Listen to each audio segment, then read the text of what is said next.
What's up guys, Shawnthebro here, and we're back for another episode of the first person shooter tutorial series. In today's episode we're going to be going over Throwables Part 5. This time we're going to be going over actually throwing throwables, and to do that specifically we're going to create some classes for these specific throwables, like a grenade or a throwing knife. And we're going to set some of the default behavior on them in the projectile movement component. That way we can spawn them and they will be thrown. Shortly after, we can add an animation for throwing them, and then we can do additional logic in each of these throwables, such as blowing up after a period of time or ricocheting or whatever the case may be. But for now we're just going to make sure that we can throw a throwable. So in the previous few episodes of Throwables, I added throwable icons to our HUD with a number of how many I have. I added some random UI in here. This is my minimap UI and this is my crosshair, but really this represents my frag grenade and this represents my throwing knife. So another thing we will be doing is replacing these icons with actual icons that I made for these different types of throwables. Then we'll be able to come into the game and press the input that is bound to our throwable input. This is another thing we went over in the previous episode, but if I come over here to my output log and I press the minus key or the plus key, you can see that I am printing logs representing what I should be throwing. So our input's already working at this point in the series. We just need to actually spawn that class at the right spot and make sure it moves like expected. Now before we hop into this episode, if you want to get caught up in the entire series, so you can see how to do things like interact with the environment and shoot our weapons and pick up weapons off the ground and aim down sights and a whole lot more, I'll link you to the entire first person shooter tutorial series right here in the top right corner. Alternatively, if you don't care about that and you only care about throwables, that's perfectly fine. You don't have to watch the rest of the series to follow along with this episode, but I do recommend you watch the other throwable episodes, as this is part 5 of throwables. In each episode we've been expanding upon our logic for them. So if you watch the previous episodes on throwables, this is going to be very easy to follow along with today. With that said, we can go ahead and get started. So this is a code and blueprint tutorial series. We're going to be starting in the blueprints today, specifically because I want to show our base throwable BP that we made in the previous episode. So we have a code class called base throwable, and I'll show you this right now. So base throwable, and it has a static mesh as the root component and a projectile movement component. And then we set a default type of frag grenade, but this can be overridden in any of the children throwables. Then when we come into Unreal here, we have this base throwable BP, which has our static mesh and our projectile movement component. Now this is our base throwable BP. This is meant to be our parent to the other throwables, so we shouldn't really assign a mesh here, but I would like to assign a mesh here for testing purposes so that we can spawn this base throwable BP and make sure that we can get it throwing. And then once we get it throwing, we can make sure that we spawn the correct subclass that represents that throwable. So first things first, I'm going to go into my event graph and just clear out the nodes that are in here. I didn't do that in the previous episode, but none of those nodes are going to start with logic. So I'm going to keep it very simple for now. And in the viewport, I'm going to go to my static mesh, and I can use anything as my static mesh here. Again, we're just testing and making sure that we can actually throw a throwable. So you could use just a cube. You could use your projectile like you're throwing a bullet. Or in my case, I'm using the FPS weapon packs, which is where I got some of my weapons. So I can actually pick one of the grenades from here, like static mesh grenade 67 or G67 grenade. And so when I select it, it shows up here again. Feel free to use whatever mesh, it really doesn't matter. This will be the mesh that you want to use for your grenade in your game.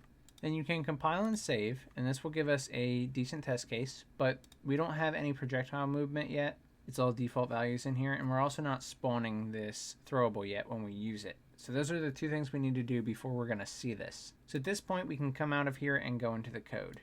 Now that we're in the code, we can go to our FPS tutorial character.cpp, and we want to go to where we are using our throwables. You can either search for it or just scroll down the file if you know where it's at, but we name this use throwable slot 1 and use throwable slot 2. This is what's bound to our inputs that we set up in the previous episodes. So we have these two functions here, and it basically just checks and makes sure that we have enough throwables to be able to throw one. So if we don't have any grenades, we can't throw one.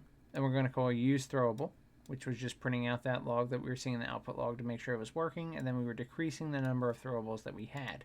So at this point, we want to modify use throwable to actually spawn our grenade or our throwable.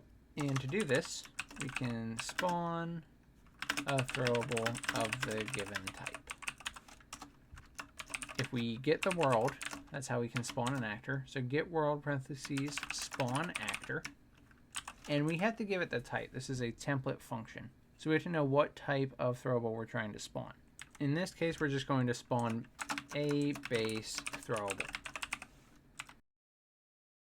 A base throwable is the parent of all of our throwables. Then we can pick the subclass in here in the parentheses. The first parameter in spawn actor is the specific class. And for now, we can use a base throwable : static class just to get it building. But again, we will be changing that out with our subclass based on the type. Then we need either the transform or the location and rotation. There's a lot of overloads for this. I'm going to just use the transform, get actor transform. So this is the owning characters transform, which is the character throwing the grenade. So it's their location, their rotation, and their scale. And this will be good. We want to spawn it from the center of the character. Now, as we get an animation in here, we may want to attach it to the character's hand. So we can update this and attach it to a socket, the character's hand, or a specific bone. But for this example, this is perfect. This is going to be the center of our character. Then you need this thing called spawn parameters. So there are additional spawn parameters that you can set up, such as what the actor should do if it spawns colliding with something. You know, should it be ignored? Should it still spawn it and ignore collisions? Should it try to move it if it's colliding with something? And this is a constant reference, which means we have to set up a variable of this type. So it's f_actor spawn parameters, throwable spawn params. And then you can pass throwable spawn params in here, and it will work without you doing anything. But to show you what I was talking about earlier, you can go throwable spawn params dot spawn collision handling override equals e spawn actor collision handling method always spawn. Just like this. And this means it will always spawn even if that throwable or that grenade is colliding with something as soon as it's spawning. So it could get stuck in something, it could hit against the wall or another object immediately, but in this case it's perfectly fine. That's what I want it to do. So we can put a comment here as well. Set parameters for spawning the throwable. And also don't miss the parentheses. This a base throwable : static class is actually a function. To retrieve this as a static class, we need to make sure we put those parentheses there and call that function. Now this will spawn our actor. And we can test this by simply launching the game. Now the editor is open, so we can go ahead and launch the game, and we can watch our world outliner here to make sure that a base throwable is spawned. So if I close all these folders and go to the B section, it will appear in alphabetical order. Now we can press our key, and you can see I pressed both of these and it threw, or rather spawned, a base throwable. So if I spam it, you can see I can only do it so many times because I'm out of ammo for it. But they are spawning. Now to actually see them and to get them to move, remember we need to spawn our specific class. The next thing I want to do is go clean up our HUD because we made our widget called Throwable Slot in Blueprint Widgets that has the icon and the number, and it grabs the brush and the text of the number of throwables here and displays them. And it sets everything upon construction, but we do not update it when a throwable is actually thrown. So if we go to our character HUD, we see that we have our base throwable slots here. First throwable slot, second throwable slot. So if we go back to throwable slot now and we go to our text here, throwable num text, and we go to the text section here and bind it and create a binding. It's getting cut off here, but it says plus create binding. And I'll shrink it for you so you can see it. It should look like this. If you press this, you'll get a function made, and this will stay up to date with how many throwables we have in the corresponding slot. Now it's very easy to do this because we can actually just take the logic from event construct here and basically do the exact same thing, but we don't need to use the brushes. We can just use the number, and you could go back to your binding here and just paste this stuff in. But I prefer to do things other than bindings for something like this because this is going to be continuously checking the values of these variables, and most of the time they are going to remain the same. Remember, 60 frames per second, so if this is running every frame, you're checking this 60 times per second, and you're not throwing 60 throwables per second. We can choose to only update this when we actually update our value. So what I'm going to do is remove this binding that we made, remove binding, and leave the text as ×1. Go to the graph, delete the binding function that we have here. So instead of using a binding, we can use what's called a delegate. And if we go into our FPS tutorial character.h, we can go and define a delegate. I like to do this up at the top, below my forward declarations, but above my struct. This is just my preference. A delegate is essentially something that we can listen to. So when we use a throwable, the widget can know to listen to that delegate, and it will change a value on the widget. So in this case, we'll be changing our counter for our throwables. We can set this up by declare dynamic delegate, and then you can choose the number of params that you want. We're going to start very simple. We just need to declare dynamic delegate, and we're going to say _1 param. Basically, we're taking in one parameter for this delegate. Inside of the parentheses here, we need to determine what we call the delegate. It's pretty standard to start the name of the delegate with an F here. So I will call it F on throwable slot 1 count changed. And let's change count to num just to be consistent with our num throwables here. So F on throwable slot 1 num changed. Now, since these are very dynamic, we have to determine the type. So this is the name of the delegate, then we need to determine what type it is. Our number of throwables is an integer, so we want to use integer for the param1 type. Then we have to name the parameter, and this is going to be num throwables. And that is our delegate. Now, once you create your delegate here, you can make a variable of this delegate name, and this will be what we trigger or notify others of when the value changes. The delegate for the number of throwables in slot 1. So now we can go down to our variables within our class, so a FPS tutorial character, and go to where you want to make your delegate. I'll make it down here below the throwable slots. And we can really use the same comment that we put here, or we can change it a little bit to say like declare the delegate for the number of throwables in slot 1, and then this comment would just be the delegate for the number of throwables in slot 1. Then you'll see it's recognized as a type, and we can just call it on throwable slot 1 num changed. And now we have our variable here, and we should make it a U property so that we can edit it and access it in the blueprint. This is really important here because we want to be able to bind it in the blueprint or in the widget. So you can make this blueprint assignable. This allows us to actually assign this delegate in the widget so the widget can listen for it. But you'll note here that it says usable with multicast delegates only. So up top, when we made this delegate, we declared dynamic delegate 1 param, but this is not a multicast delegate.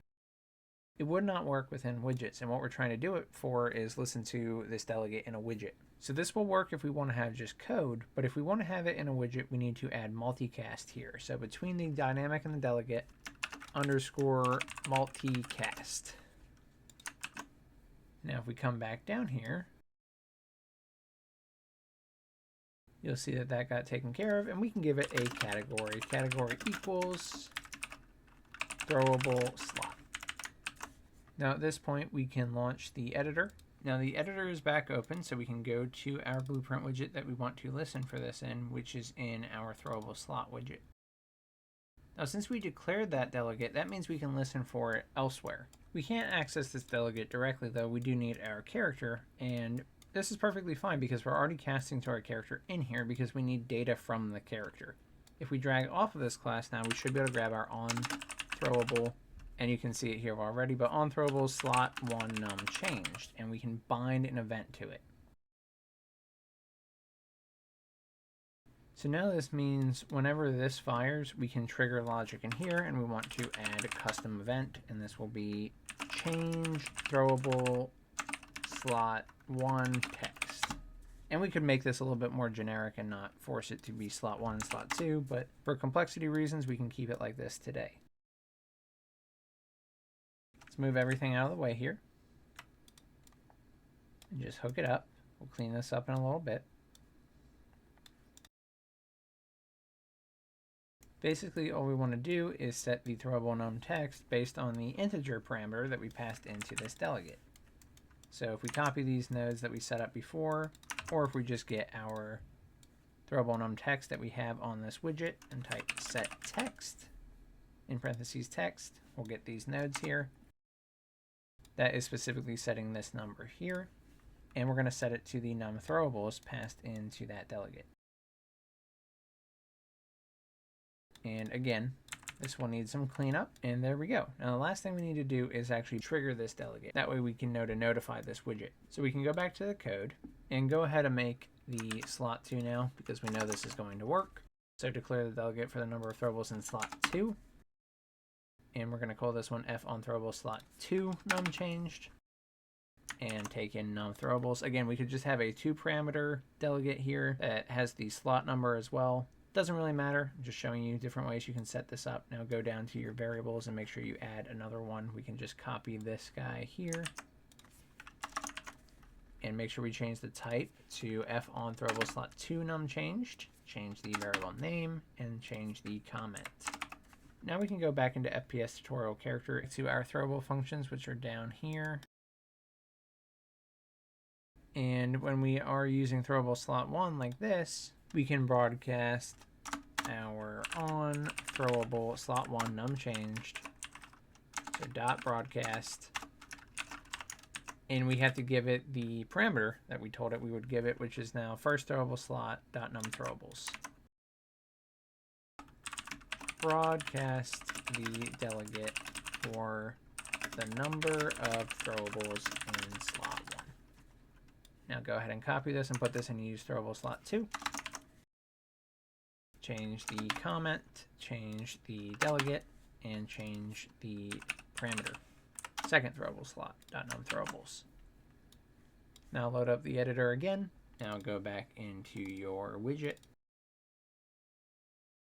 and go to the graph. You'll see this still looks the same. Now we can test it out and use a throwable, and you'll see that they go down. And that is beautiful. That's exactly what we want to do. Only difference here is we're using both of the throwable slots as throwable 1, which we really need to be checking for the slot that we're on and using both of our delegates. So we'll go ahead and set that up as well. So if we go back to throwable slot, we only want to bind the one that we're on based on the slot number. So I can actually take this and cut it, move this back over, plug this in, and then after the switch statement is when I would do this logic.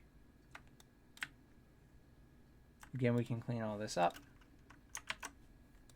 We only want to bind the one event if we're slot 0, since we have an event for each. And we'll bind it, put it over here somewhere for now. And then if we're slot 1, slot index 1, we want to bind the other event. Make sure you plug in the FPS tutorial character, otherwise it won't work. So I cut mine and I almost forgot to put that back in. And then you need to bind the throwable slot 2 as well though. So drag off your FPS tutorial character, bind throwable slot num changed 2, or slot 2 num changed.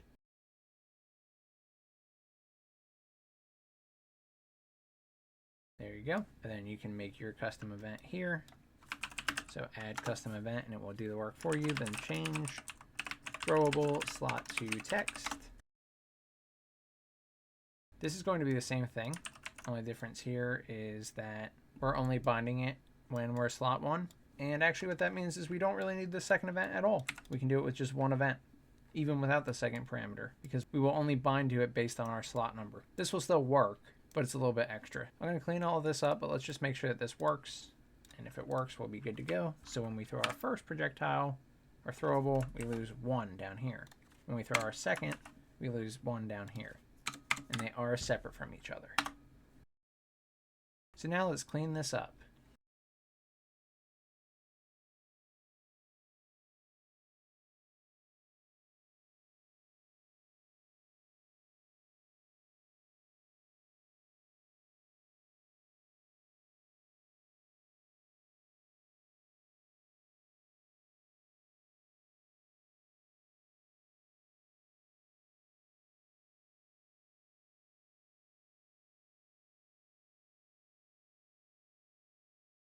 And there you go, guys. Now we are spawning our actor. We're updating our HUD correctly. The only thing we need to do is set up our subclasses and our individual logic for each subclass. So we will have an episode on each of these. So at least one for setting up the grenade, at least one for setting up the throwing knife. That way each one gets the time it deserves. I hope you enjoyed this episode on Throwables, though, in the first-person shooter, and if you did, please subscribe. It does more for myself and the channel than anything else you can do, and I really appreciate it. I want to give a huge shout-out to all my amazing Patreon members, Discord subscribers, and YouTube membership supporters. You guys are so fantastic, and I really appreciate all the love and support you've given. Thank you so much. I'm so happy you're excited about these series the same way I am. They're incredibly fun to work on. Thank you guys so much for watching. I'm Shawnthebro, and I'll see you in the next one. Goodbye, guys.